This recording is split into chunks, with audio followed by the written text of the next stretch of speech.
দিদি ভিক্ষা দেবেন? ইস রে, কি গরিব ভিখারি, 200 টাকা দিলে হবে? হ্যাঁ হবে। আমার কাছে তো 500 টাকা ভাঙানি নাই, সবে বেরোলাম ভিক্ষা করতে। এই লেবার, 500 টাকাটা ভাঙিয়ে নিয়ে আসো তো। দিদি আমাকে লেবার বলবে না, হাফ মিস্ত্রি বলবে। আচ্ছা, হাফ মিস্ত্রি, টাকাটা ভাঙিয়ে নিয়ে আসো তো। আরে দিদি, আপনি আমার লেবারটাকে পাঠিয়ে দিলেন, এবার আমার মশলা মাখাবে কে, আমার ইট টানবে কে? দাদা আমি করবো। নে ইট তোল, যা বালি চালগা, যা।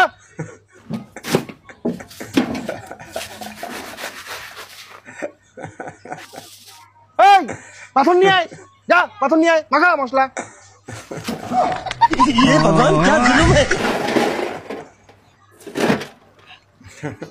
বিকাল হয়ে আসলো, এখনো টাকাটা ভেঙে নিয়ে আসলো না।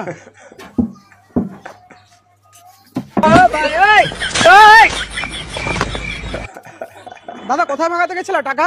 বিকাল হয়ে গেল আসতে। আর বলো না, হাঁটতে হাঁটতে 2-3 কিলোমিটার চলে গেছিলাম টাকা ভাঙাতে। ভাঙিয়ে এনেছো? না, ভাঙানি পাইনি। তাহলে এখন কি করব? বাড়ি যা, আবার কালকে আসবি।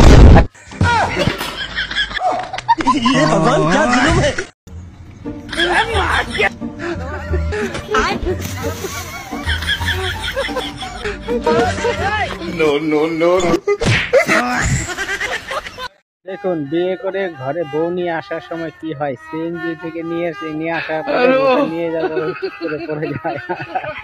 শক্তি নাই রে বুড়ার গায়ে, তেল মারতে হয় হাতে পায়ে।